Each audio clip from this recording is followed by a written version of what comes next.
Oi, pessoal, que bacana, que legal. Nós voltando aqui para o Prosa, ou a Prosa com o Bertaglia, e bater um papo fantástico sobre conformidade na cadeia de fornecedores e parceiros.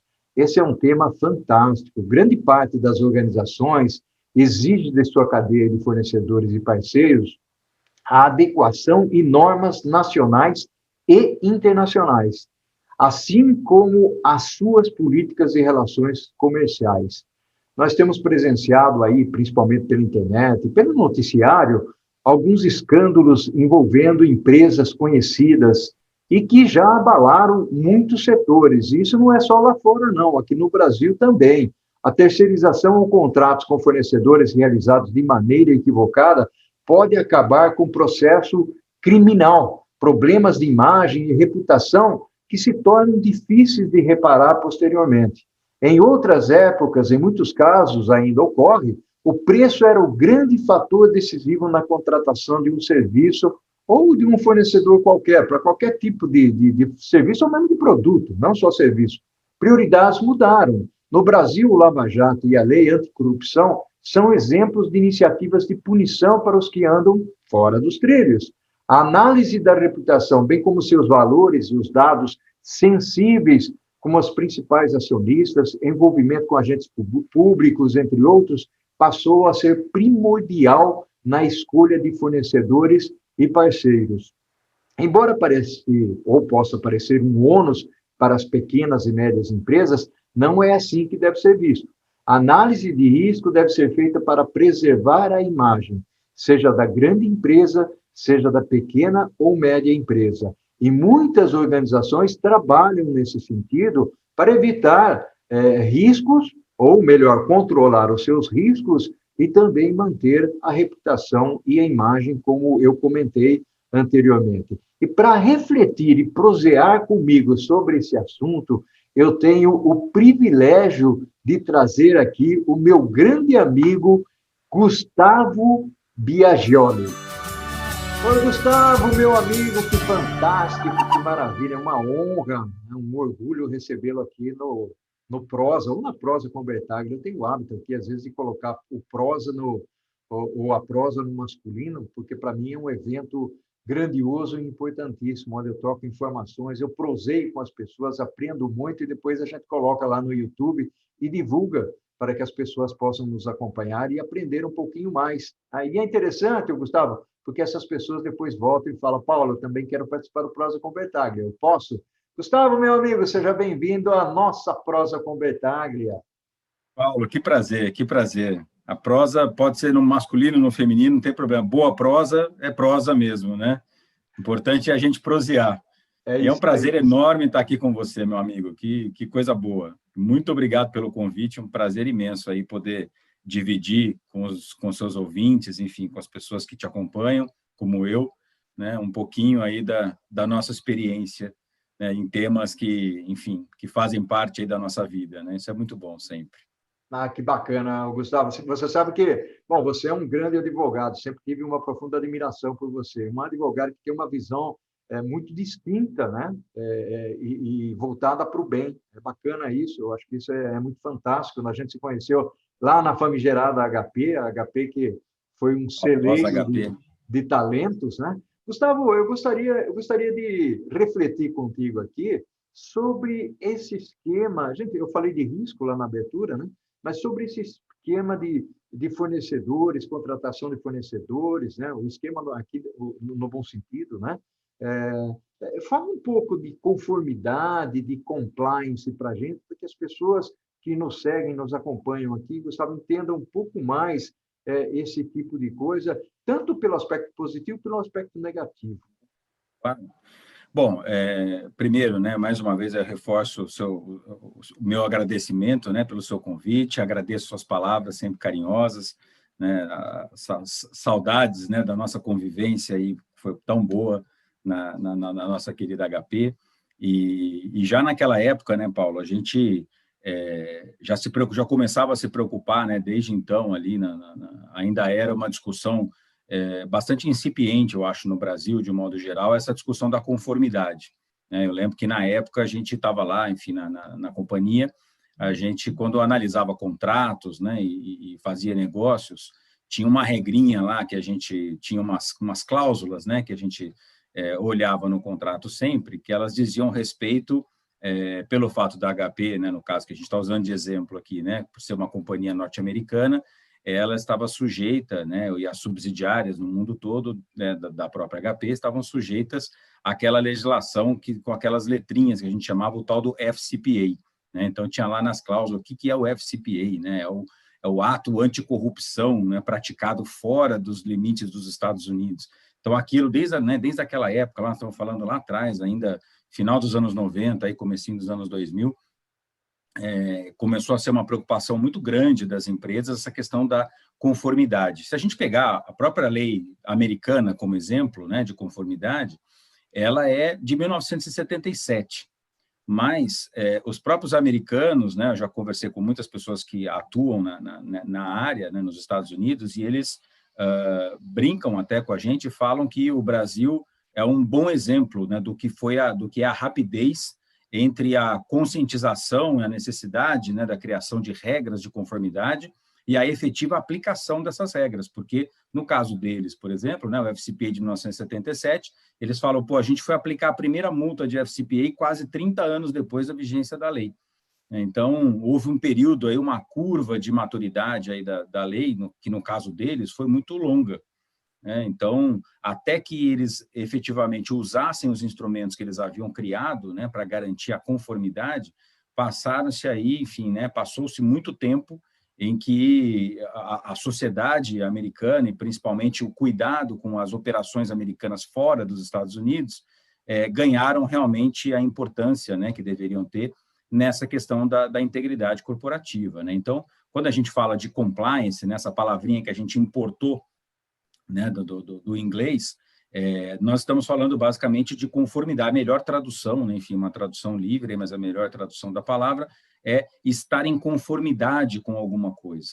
Então, todos nós, em qualquer área, né, muita gente acredita, Paulo, que o compliance seja uma área jurídica, digamos assim, né, de natureza jurídica, mas, na verdade, o compliance, eu sempre defendo que a beleza da área está justamente no fato de que ela abraça toda e qualquer formação, né? Todos nós, alguns dos maiores especialistas em compliance que eu conheço e tenho contato e tudo, que me ensinaram muito, inclusive, são pessoas com formação, por exemplo, em engenharia, em contabilidade, em economia, né? E também no direito. Então, assim, é uma área muito rica, né, em termos de formação, porque justamente você estar em conformidade com alguma coisa requer aquela visão muito holística, né, do processo como um todo, né? Você tem que compreender tudo que a sua empresa faz, tudo que toda a cadeia produtiva da sua empresa, e em cada passo, né, em cada pequeno pedaço dessa cadeia, você terá normas de conformidade, né? Você terá alguma coisa com o que estar conforme. Então, é uma área que todo mundo se dá bem, digamos assim, né? Então, é uma área muito boa para se trabalhar, um campo de trabalho aí muito rico e muito amplo. Para nós do direito, né, eu que sou advogado, como você comentou, né, e falou que você fez esse comentário que talvez, né, na sua visão, que eu considero um grande elogio, né, eu não fosse um advogado, digamos, típico, né, eu digo que eu sou um advogado sem gravata, né, eu ajudei a fundar o movimento jurídico sem gravata, hoje é um grande movimento aí de milhares de advogados aí pelo Brasil todo e até fora do Brasil, e a gente tem essa visão, né, uma visão muito voltada para a proximidade, digamos assim, com o negócio, né, e não a atuação do advogado como um profissional absolutamente isolado, enfim, dissociado, né, da cadeia produtiva. Então, é por isso que a gente brinca e fala que é o jurídico sem gravata, né? Então, e o compliance cai como uma luva, né, nesse conceito, porque ele também não está preso, né, em nenhum conceito, nenhum dos velhos conceitos, nenhum tipo de isolamento por área. Ao contrário, né, o compliance ele tem que se comunicar com todas as áreas, né, entre todos. Então, quando a gente fala de compliance, a gente fala sobretudo de risco, né, uma palavrinha que você também usou. Então, o profissional de compliance ele é aquele profissional que está voltado à análise e mitigação dos riscos que estão ali, né, sendo envolvidos, detectados em cada uma dessas etapas, como eu falei, da cadeia produtiva. E isso varia muito, né, Paulo? Então, um dia a dia, né, uma prática que ela é muito dinâmica, né? Você não faz uma vez o compliance e não faz nunca mais na vida, ao contrário, você faz compliance todos os dias, né? Não é algo que tenha fim, eu costumo dizer, é uma atividade que também, né, para o bem ou para o mal, né, ela jamais acaba, né? Você nunca vai ter aquela sensação de não preciso fazer mais nada daqui para frente. Ao contrário, né, é também uma área, né, uma prática que requer o que a gente chama de eterna vigilância. Né? O compliance, se você não cuidar, né, se você trabalha para colocar todo o seu processo em conformidade. Se você tirar férias, olhar para o lado, não tiver ninguém tomando conta, o que vai acontecer? Aquele carrinho vai sair de novo, né, provavelmente ali da linha do trilho, e você vai ter que ajustar de alguma forma os seus controles novamente. Então, é vigilância permanente mesmo, né? Não tem outra forma de você cuidar do compliance. E tem muitas regras aí, né? Tem desde regras financeiras, né? Por exemplo, aquela outra legislação de letrinhas, né? Como eles gostam, que é a SOX, né? A Sarbanes-Oxley, né? Você está, do ponto de vista contábil, né? Absolutamente em conformidade com esse padrão, né? Que hoje é um padrão global. Você tem normas até de engenharia de qualidade, né? Que são também voltadas para o compliance. Você tem, né? padrão ISO, enfim, uma série de coisas que você tem que garantir, digamos assim, que você está seguindo, né, aquele normativo, aquele conjunto de regras, para você poder dizer que você está em conformidade. E até questões legais, né, do ponto de vista ambiental, do ponto de vista trabalhista, tributário. Né? Então, veja você, né, o tamanho, né, da área, né, do objeto que nós estamos falando aqui. Né? A pessoa tem que realmente... Por isso que eu costumo brincar também, digo que não existe um especialista, um expert em compliance, é uma coisa figurativa, digamos assim, né? Porque exigiria realmente um conhecimento, né? Que a pessoa, você que também gosta, é um fã de Star Wars, a pessoa automaticamente se sentaria no Conselho Jedi, né? Se fosse um expert em compliance em toda a sua magnitude, porque não é possível, né? Realmente você ter. Por isso que o compliance tem essa questão da comunicação com diversas áreas, né? Uma boa equipe, né, para trabalhar em conformidade, é aquela equipe que tem profissionais de formação e natureza muito distintas, para poder dar visões diferenciadas, né, trazer conhecimentos diferenciados, porque é impossível uma única pessoa cuidar do compliance como um todo numa organização. Né? O Gustavo, um pontinho, ou pelo menos vou fazer algumas colocações aqui, pertinentes, até tomando como gancho algumas palavras que você usou aí. Primeiro, logicamente, quando eu fiz o elogio para você, porque eu sempre percebi nas negociações a sua visão muito voltada para o negócio. E quando eu imaginei, vou trazer o Gustavo aqui para conversar sobre esse assunto, porque é um assunto, embora não tão difícil de entender, né? Fácil até de entender, mas é muito difícil de aplicar. E na cadeia de abastecimento, você sabe que supply chain é uma área dentro da organização onde 80% do dinheiro da organização roda por ali, né? 80% dos custos estão ali, logicamente vai variar de um segmento para outro, mas vai ficar em torno disso. Então, é uma área extremamente atrativa em vários aspectos, tanto no aspecto de comprar, como no aspecto de planejar, no aspecto de produzir, de fazer a distribuição, de contratar transportes, comprar os ingredientes, quer dizer, uma série de coisas, né? E que abrem algumas lacunas, né? E tem algumas vulnerabilidades importantes aí, e essas vulnerabilidades elas podem se transformar em riscos grandes. Eu gostaria, no segundo tempo, olha aí, nós já passamos aqui o nosso primeiro tempo, foi um papo fantástico, mas nós vamos fazer um breakzinho aqui, e eu gostaria de discorrer um pouco mais no segundo tempo sobre algumas características dessa cadeia de abastecimento, né, para as pessoas que nos seguem aqui. Logicamente, tem pessoas de tecnologia, de finanças, de diversas áreas. Eu estou enfatizando o supply chain, mas isso que você vem falando, até você fala da cadeia de valor, né, da cadeia produtiva, e não é só supply chain. Então, vamos caminhar para essa direção. Vamos imaginar que isso é uma jornada, né? E vamos caminhar para essa direção. Pode ser, Gustavo? Vamos falar sobre isso no segundo tempo? Tudo bem para você? Tudo perfeito. Vamos falar sobre isso. Você tocou muito bem no ponto. É realmente um lugar onde o compliance tem um valor, ele agrega um valor muito grande. Vamos falar sobre isso. Bastante coisa aí para falar. Oi, Gustavo, que bacana. Essa prosa está fantástica, meu amigo. Eu tenho um calor, né, uma vibração pela cadeia de abastecimento por supply chain.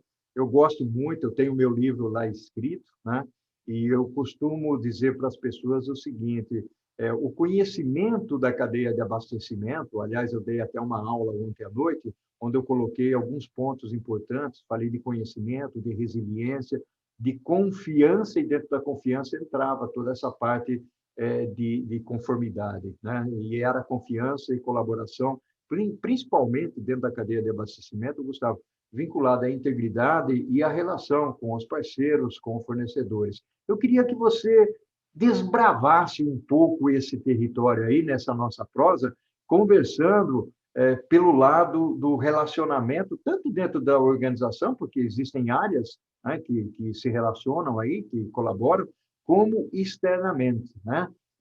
E aí explorar um pouco o que você falava sempre, né? Só existe o cara que é corrompido porque existe o corruptor e vice-versa, né?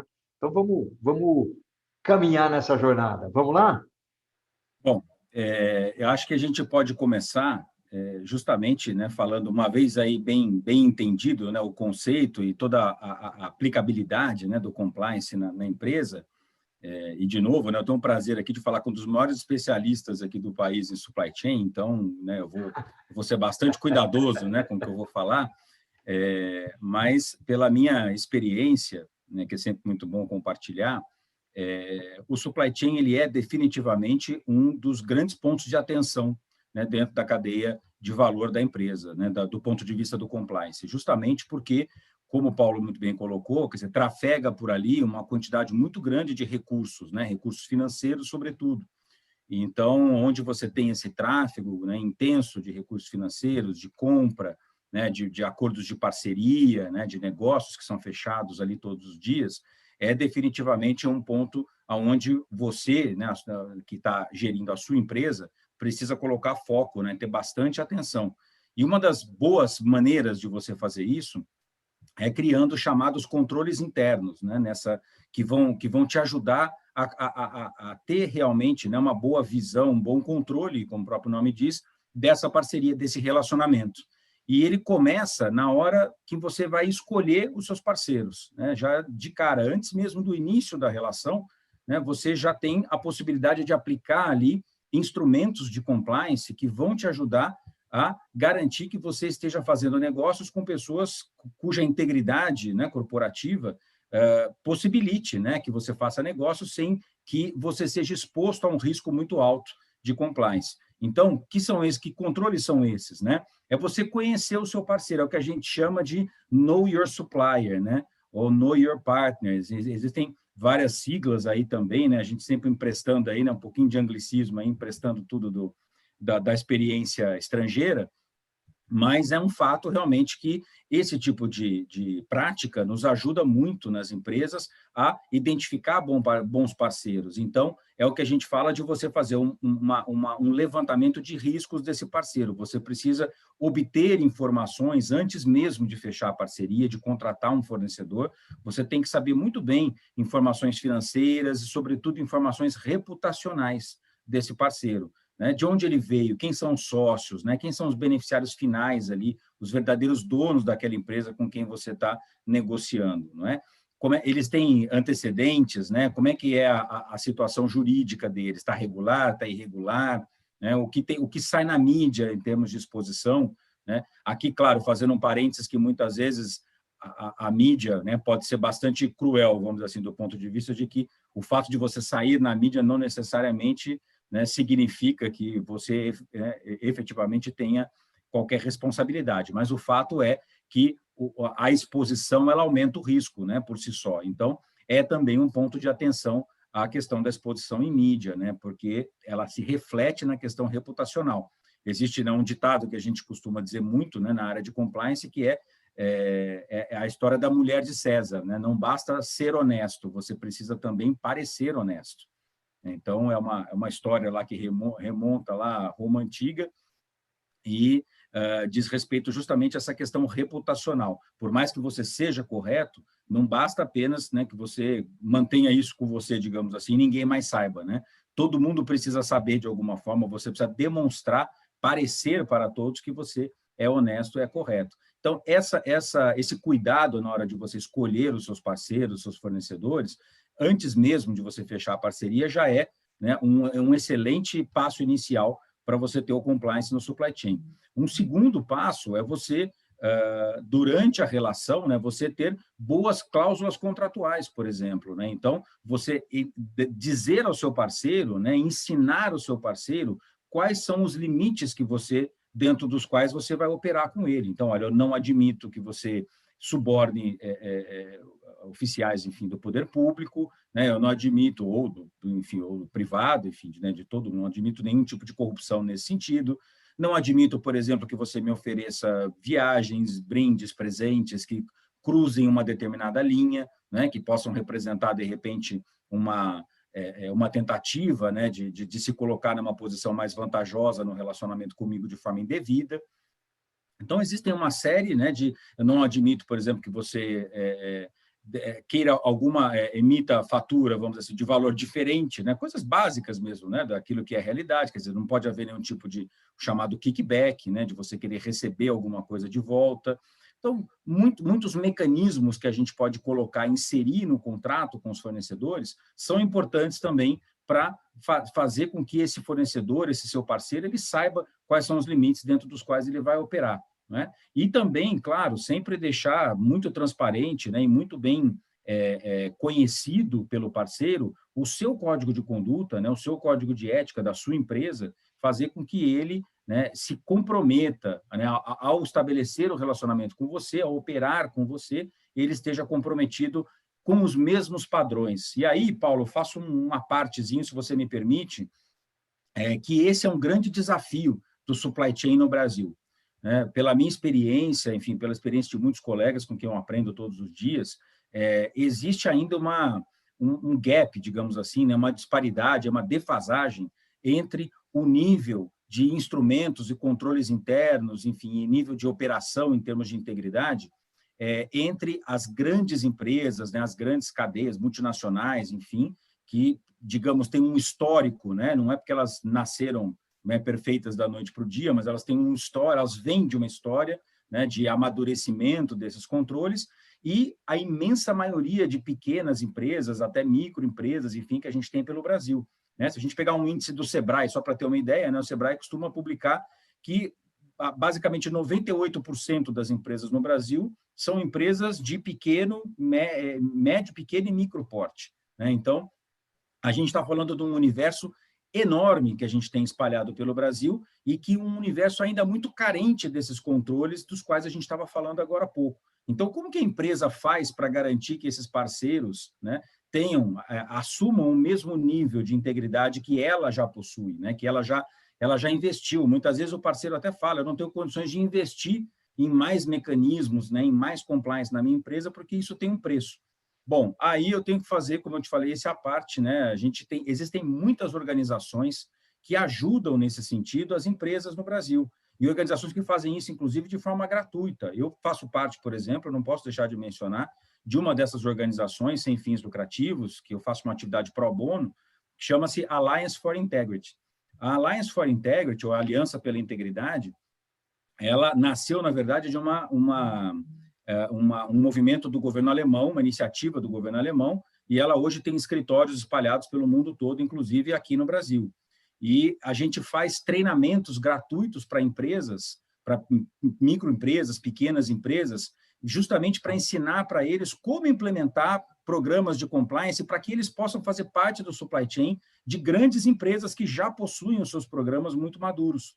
Então, a gente tem até, inclusive, alguns acordos com essas grandes empresas e elas mandam para a gente, olha, eu quero que você treine aí 50 empresas com quem são as principais com as quais eu me relaciono. E a gente faz sessões, né, de treinamento com essas empresas. A Alliance credencia treinadores, eu tenho o privilégio de ser um desses treinadores credenciados, e ensino essas empresas a instituir ao custo zero, Paulo. Isso que é o mais importante de tudo. Compliance é uma ilusão, você dizer, é uma muleta que a gente fala, né? Uma desculpa você dizer que para implementar o compliance na sua empresa você precisa fazer grandes investimentos. O custo é praticamente zero. Estamos falando aqui de controles, de vontade de aplicar a integridade, né? De dedicação das pessoas no dia a dia a aplicar aquela integridade na sua cadeia produtiva. Então, essa organização tem esse objetivo, né? Então, ela mostra justamente como é viável a gente fazer esse tipo de trabalho sem custo para as pequenas empresas. Que bacana, Gustavo. Fantástico isso aí. Eu fico realmente admirado e orgulhoso de ter um amigo que tem uma iniciativa ou participa de uma iniciativa desse tipo. Nós estamos caminhando para o final, mas ainda dá tempo da gente desbravar mais algumas coisas aí. Quando nós falamos de código de conduta, principalmente, eu, como fornecedor de serviços hoje, principalmente na área de gestão estratégica, principalmente voltado para a supply chain, eu sempre recebo lá o documento da código de conduta da empresa. Mas isso é para o externo, né? O relacionamento com o parceiro, o fornecedor. Mas como é que isso caminha internamente dentro da organização? Me recordo que na época da HP nós tínhamos que fazer um curso anualmente, tinha que passar nesse curso, assinar um documento, mesmo digital, dizendo que você tinha conhecimento daquilo, né? Então, você tinha conhecimento de causa. Já que você tocou nesse assunto da abrangência, aliás, existem 18 milhões de CNPJs no Brasil hoje, já que você falou aí que há um grande número, né? São 18 milhões de CNPJs. Fala um pouquinho para mim como é que esse processo interno, dentro desse contexto que você está colocando.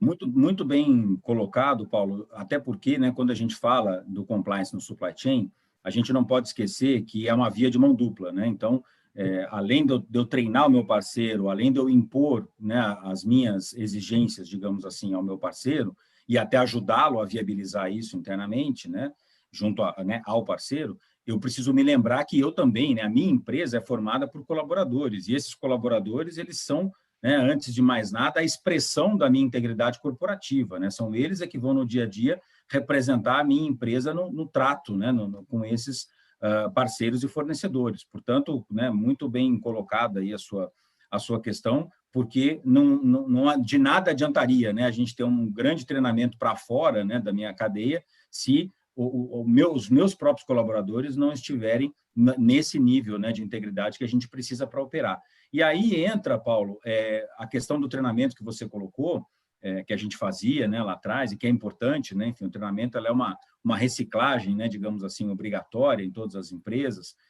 ou deveria ser, pelo menos.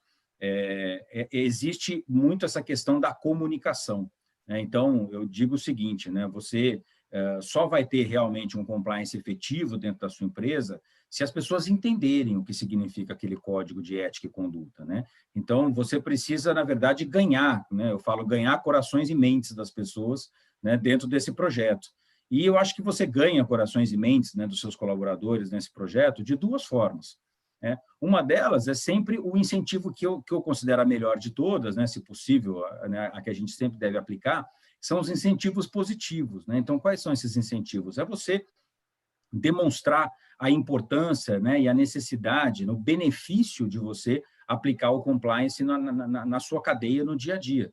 As pessoas vão ganhar mais, a sociedade vai ganhar mais, né? A organização, a ONU, se eu não me engano, né, o órgão que cuida de integridade corporativa na ONU, tem um grupo de trabalho que estima que mais ou menos, né, todos os anos eles fazem uma pesquisa, estima-se que no mínimo 5% do PIB mundial é perdido só em atos de corrupção, né? É muita coisa, é muito dinheiro na mesa que se perde, né? Enfim, dentro desses buracos, digamos assim, né, por onde esses dinheiros correm.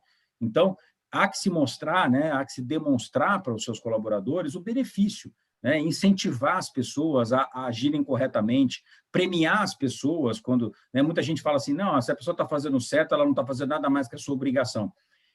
Conceitualmente é verdade, né, de fato, mas a gente sabe que na prática, né, um incentivo positivo, ele perpetua, né, ele incentiva, ele multiplica aquele comportamento. Então, não é só você, né, você não está dizendo para ela, eu vou te premiar porque você está fazendo uma coisa boa, que a priori você deveria estar fazendo de qualquer jeito. Não, eu quero que você multiplique esse sentimento, né? Eu quero que você multiplique essa atitude dentro da empresa. É assim que você, se não, aquele treinamento, né, que a gente estava falando, aquela reciclagem, vai ser uma coisa fria, né? Vai ser uma coisa, digamos, de pouco valor real ali agregado no dia a dia da empresa. Então, a comunicação é o elemento mais importante de todos nesse incentivo positivo. O outro lado da moeda, Paulo, é o chamado incentivo negativo, ou seja, é você mostrar para a pessoa que há consequências, né, nas atitudes dela. Então, é uma forma também da empresa, né, infelizmente, enfim, é uma coisa, digamos, complementa a outra, né? É o outro lado da mesma moeda. Então, a empresa ela deve, de alguma forma, dar o exemplo, né, e punir, né, investigar, né? Primeiro a gente fala, né, em prevenção, detecção e remediação, né? Esses são os 3 elementos aí, as 3 etapas do compliance sempre. Então, quando você detecta, né, você tem que focar em prevenção. Então, ali é bastante incentivo positivo. Você tem que focar em controles. Então, é detecção. Você tem que estar o tempo todo, né, como eu falei lá atrás, vigilância eterna. Detectou, você tem que remediar de alguma forma. E aí entra um pouco aí do incentivo negativo, ou seja, é onde você vai aplicar medidas de remediação que podem, inclusive, conter aspectos punitivos para os colaboradores. E tem que valer para todo mundo, Paulo. Isso é o mais importante, né? A gente costuma falar que o ponto mais fundamental de qualquer programa de compliance é o chamado tone at the top, né? É aquele exemplo que vem do alto, da alta administração. Ou seja, se as regras não valerem para todo mundo dentro da empresa, ninguém vai seguir, né? Todo mundo vai achar que, mas o meu chefe não segue, né? Por que eu tenho que seguir? Ele não participa de treinamento, ele faz coisa errada, não acontece nada com ele, né? Então, o exemplo que está sendo dado ali é o pior possível. Então, o incentivo negativo é quando a empresa mostra que a regra vale para todo mundo, né? E eventualmente aplica essa regra. É claro que tem que tomar muito cuidado para você não expor, né, a empresa, enfim, expor o funcionário, perdão, a uma situação vexatória, enfim, há alguns aspectos jurídicos aí envolvidos, né, até para a questão de proteção da empresa, mas é muito importante que ela faça valer aquilo que está escrito no código, tanto no aspecto do incentivo positivo, quanto no aspecto do incentivo negativo. Maravilha, fantástico, meu caro Gustavo. Gus para muitos, né? Gustavo, meu amigo, nós estamos encerrando a nossa prosa aqui, tá? Foi uma prosa fantástica, você viu que o tempo passou voando, né? Voando. E olha que é virtual, hein? É virtual. Imagina se a gente estivesse numa mesinha tomando um café, mas né? Prosa boa é assim mesmo, né, Paulo? Prosa boa Ou assim. tomando um vinho, né? Também vale a pena um vinhozinho aí. Gustavo, meu amigo, uma gratidão enorme para você, né? Você tem uma mensagem final que você queira passar aí para as empresas?